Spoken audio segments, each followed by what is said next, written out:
মুবারক, যে মুবারকা বরকতময় রাত। তো মুবারকা কাকে বলে, লাইলাতুল কাকে বলে, এটা সে জানে না, এই অর্থ সে জানে না, তার ভিতরে যাবে। আসেন আমরা মূল হাদিস এবং কোরআনের মধ্যে যদি শবে বরাতটাকে পালন করবো, না থাকলে করবো। হাদিসের মধ্যে দেখি আমাদের আমলটা কতটুকু গ্রহণযোগ্য। তবে আমাদের দেশের ভাইদেরকে ধন্যবাদ যে তাদের এই তাফালিং করার কারণে দীর্ঘ 1 বছর ধরে সিয়াসিত্তার সব হাদিস জাস্টিফাই করার তৌফিক আল্লাহ দিয়েছেন। যদি তারা তাফালিং না করতেন তাহলে আমি জাস্টিফাই করতাম না। এজন্য তাদের ধন্যবাদ, তারা তাফালিং করেছেন, আমি জাস্টিফাই করেছি, কিছু হাদিস পেয়েছি, আপনাদের কাছে বলছি। শবে বরাতের মধ্যে সুনানে ইবনে মাজাহ হাদিসগুলো কোট করে, যদি কারো মোবাইল থেকে সব মোবাইল ওপেন করে রেকর্ড চালু করে, সুনানে ইবনে মাজাহ 99 নং পৃষ্ঠা 4টি হাদিস সেখানে রয়েছে। উৎকৃষ্ট হিসাবে একটা হাদিসের নাম বলছি, 1388 নং হাদিস। সেখানে লাইলাতুল নিসফি মিন শাবান, শবে বরাত সম্পর্কে এবং শবে বরাতের রজনীর যে মহত্ব সম্পর্কে স্পষ্ট সেই হাদিসে বর্ণনা করা হচ্ছে। এবং সেখানে বলা হয়েছে বাবুল মাজাহ ফি লাইলাতুল নিসফি মিন শাবান। ইবনে মাজাহ আল কাসবিনি তিনি এই অধ্যায়টা নিয়ে এসেছেন এবং এই অধ্যায়ের মধ্যে কয়েকটা হাদিসও তিনি দিয়েছেন শবে বরাত। মুয়াজ ইবনে জাবাল তিনিও এই হাদিসটা বর্ণনা করেছেন। আবু মুসা রাদিয়াল্লাহু আনহু তিনিও এই হাদিসটা বর্ণনা করেছেন খুব সুন্দর করে। আবু বকর সিদ্দিক রাদিয়াল্লাহু আনহু তিনিও এই শবে বরাত প্রসঙ্গে হাদিসটা বর্ণনা করেছেন খুব সুন্দর। এরপরে একটি হাদিস আমাদের প্রসিদ্ধ একজন ব্যক্তি ডক্টর খন্দকার আব্দুল্লাহ জাহাঙ্গীর রাহিমাহুল্লাহ তিনিও একটা হাদিস বলেছেন এবং বলেছেন হাদিসটা সহিহ।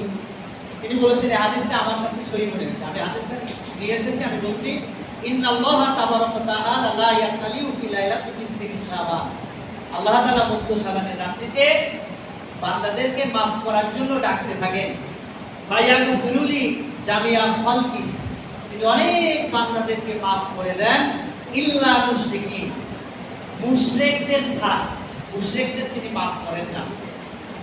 আও মুশাহিদ, এবং যারা হিংসুটে, হিংসুক ঝগড়ায়, এই 3 শ্রেণীর ব্যক্তি ছাড়া সকলকে maaf করেন। আব্দুল্লাহ জাহাঙ্গীর রাহিমাহুল্লাহ বলেন আমি এই হাদিসটাকে সহিহ মনে করি। সুবহানাল্লাহ। সহিহ ইবনে হাব্বান সেখানে শবে বরাত সম্পর্কে বর্ণনা এসেছে। ইবনে মাজাহ সেখানে শবে বরাত সম্পর্কে বর্ণনা এসেছে। তিরমিজি 156 নং পেজে বর্ণনা এসেছে। মোবাইল থেকে সবাই ওপেন করে কোট করে। সুয়াবুল ঈমান এই হাদিস গ্রন্থটি সুয়াবুল ঈমান 3833 নং হাদিস, সেখানে শবে বরাত সম্পর্কে পরিপূর্ণতা বর্ণনা এসেছে। নাসিরউদ্দিন আলবানী বিখ্যাত হাদিস বিশারদ, নাসিরউদ্দিন আলবানী মক্কার বিখ্যাত হাদিস বিশারদ, বিখ্যাত হাদিসের একজন পণ্ডিত নাসিরউদ্দিন আলবানী বলেন এই হাদিসটি সহিহ এবং হাসান। সুবহানাল্লাহ। সিলসিলাতুল হাদিস সহিহ 144 নং পেজে শবে বরাত সম্পর্কে বলা হয়েছে এবং এই হাদিস সম্পর্কে মন্তব্য করেছে হাদা হাদিসুন সহিহুন লিযাতি, এই হাদিসটা সহিহ। জামে তিরমিজি 157 নং পৃষ্ঠায় একটি অধ্যায় আছে এবং সেখানে অনেকগুলো হাদিস শবে বরাত সম্পর্কে বলা হয়েছে। ইবনে মাজাহ 99 নং পৃষ্ঠার মধ্যে শবে বরাত সম্পর্কে বলা হয়েছে। বাইহাকি 3832 নং হাদিসের মধ্যে শবে বরাত সম্পর্কে বলা হয়েছে। ইমাম বুখারীর উস্তাদ যিনি, আমরা তো ইমাম বুখারী শরীফটাকে বেশি প্রাধান্য দিই, বললেই বুখারী, আর বুখারী বললে তো মনের মধ্যে ভাব নাই, বুখারীতে পাইছে। বুখারীর উস্তাদ যিনি তার কাছে পড়েছেন তিনি ইমামে আব্দুর রাজ্জাক বুখারীর উস্তাদ, তিনি ৪র্থ খণ্ড 316 নং পৃষ্ঠায় 7930 নং হাদিসের মধ্যে শবে বরাত প্রসঙ্গে বলেছেন। ইমাম হাইসুমি ৮ম খণ্ড ৩৮৬ পৃষ্ঠার মধ্যে শবে বরাত সম্পর্কে হাদিস নিয়ে এসেছেন এবং বলেছেন হাদিসগুলো হাসান, হাদিসগুলো ইবাদতযোগ্য। কিতাবুত দুনিয়াত তালেবিন 365 নং পেজে সেখানে শবে বরাত সম্পর্কে বলা হয়েছে। মিশকাত শরীফের 114 নম্বর হাদিস এবং 115 নম্বর হাদিস সেখানে শবে বরাত সম্পর্কে বলা হয়েছে।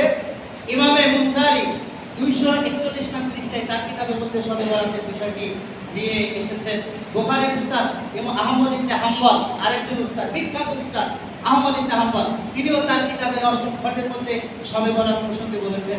সৌদি কিতাব আল্লামা জাহিদ ইবনে আব্বাস তিনিও শবে বরাত প্রসঙ্গে বলেছেন এই হাদিসটা গ্রহণযোগ্য এবং হাদিসটা আমলযোগ্য। সুবহানাল্লাহ। আল আতা আন-নাবাবিয়্যা কিতাবের 7ম খণ্ড 418 নং পৃষ্ঠার মধ্যে সেখানে শবে বরাত সম্পর্কে বলা হয়েছে। কুতুবুল কুলুব 7ম খণ্ড 433 নং পৃষ্ঠার মধ্যে সেখানে শবে বরাত সম্পর্কে বলা হয়েছে। আল্লামা আব্দুর রহমান সাফুরী কিতাবের নাম নুজহাতুল মাসালিস 1ম খণ্ড সেখানে শবে বরাত সম্পর্কে বলা হয়েছে। বুখারী শরীফের মধ্যে 1145 নং হাদিসে শবে বরাতের কথা বলা হয়েছে।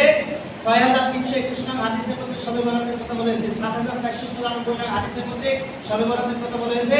1983 নং হাদিসের মধ্যে শবে বরাতের কথা বলা হয়েছে। 1969 হাদিসের মধ্যে শবে বরাতের কথা বলা হয়েছে। মুসলিম শরীফ 1808 নম্বর হাদিসের মধ্যে শবে বরাতের কথা বলা হয়েছে। 1813 নম্বর হাদিসের মধ্যে শবে বরাতের কথা বলা হয়েছে। 1161 নম্বর হাদিসের মধ্যে শবে বরাতের কথা বলা হয়েছে। মিশকাত শরীফ সেই হাদিসের কথা বলছি। মিশকাত শরীফ 1223 নং হাদিসের মধ্যে শবে বরাতের কথা বলা হয়েছে। 1308 নম্বর হাদিসের মধ্যে শবে বরাত এর কথা বলা হয়েছে। 2038 নং হাদিসের মধ্যে শবে বরাতের কথা বলা হয়েছে। 2034 নং হাদিসের মধ্যে শবে বরাতের কথা বলা হয়েছে। ইবনে মাজাহ 1388 নং হাদিসের মধ্যে শবে বরাতের কথা বলা হয়েছে। 1389 নং হাদিসের মধ্যে শবে বরাতের কথা বলা হয়েছে। 1782 নং হাদিসের মধ্যে শবে বরাতের কথা বলা হয়েছে। 1710 নং হাদিসের মধ্যে শবে বরাত প্রসঙ্গে এসেছে। শুআবুল ঈমান 3542 নং হাদিসের মধ্যে শবে বরাতের কথা এসেছে এবং 3438 নং হাদিসের মধ্যে শবে বরাতের কথা এসেছে। কাজবুল উম্মাহ 35177 নং হাদিসের মধ্যে বিখ্যাত হাদিস গ্রন্থ সেখানে শবে বরাত প্রসঙ্গে এসেছে। সুনানে নাসাই 2037 নং হাদিসের মধ্যে শবে বরাতের কথা এসেছে। সুনানে আহমদ অর্থাৎ ইমাম বুখারীর উস্তাদ যিনি লিখেছেন তিনি সুনানে আহমদ তিনি 6642 নং হাদিসে শবে বরাতের কথা বলেছেন। 19947 নং হাদিসের মধ্যে শবে বরাতের কথা বলেছেন। 21743 নং 52 নং হাদিসের মধ্যে শবে বরাতের কথা বলেছেন। সুনানে বাইহাকী 3554 নং হাদিসের মধ্যে শবে বরাত প্রসঙ্গে এসেছে। 6293 নং হাদিসের মধ্যে শবে বরাতের কথা এসেছে। 7968 নং 67 নং হাদিসের মধ্যে শবে বরাতের কথা এসেছে।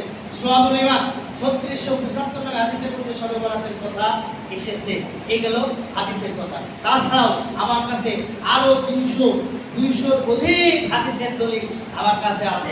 তবে এই 200 হাদিসের মধ্যে বিখ্যাত মুফাসসিরগণ এবং বিখ্যাত মুফাসসির, বিখ্যাত মুহাদ্দিস তারা মনে করেন এর মধ্যে প্রায় 70টা হাদিসই গ্রহণযোগ্য, সহিহ এবং সহিহ। সুবহানাল্লাহ।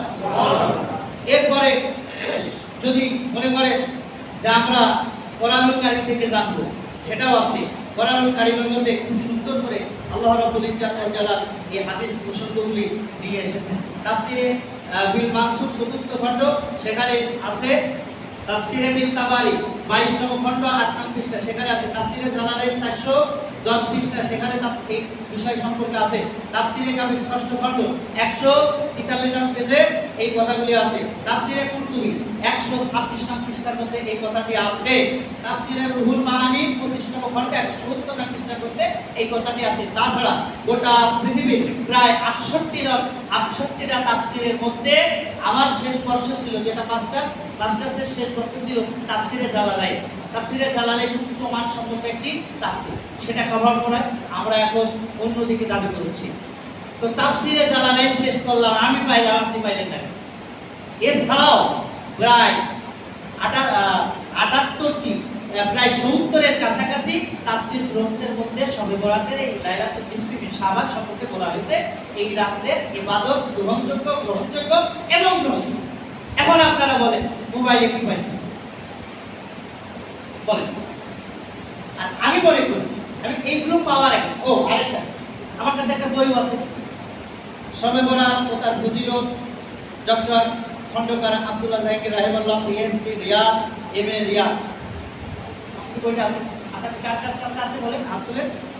আমি জানি যে এখানে যে রেফারেন্সগুলো দেওয়া হলো এটা একটাও আপনাদের বাড়িতে নেই। যারা পক্ষে তাদের বাড়িতে নেই, যাদের বিপক্ষে তাদের বাড়িতে পাবেন না। আমার কাছে আছে, একসময় এসে দিয়ে এত হাদিস থাকার পরে কারা বললো যে সবে বরাতের রাত্রে ইবাদত নেই? আমার বলেনি তারা কারা? আর এই 10 বছর আমি এখানে নামাজ পড়াচ্ছি, সবে বরাত পালন হচ্ছে, এই জন্য আমার সিনেতে 10 তলা বাড়ি হয়েছে। আমাকে কেউ বাড়ি করে দিয়েছে? কোন দল আমাকে বলেছে যে আপনি সবে বরাত পালন করেন, একতলা করে বাড়ি দেবো? বলা হয়েছে? হাদিসে আছে রে ভাই, কোরআন শরীফে আছে। এখন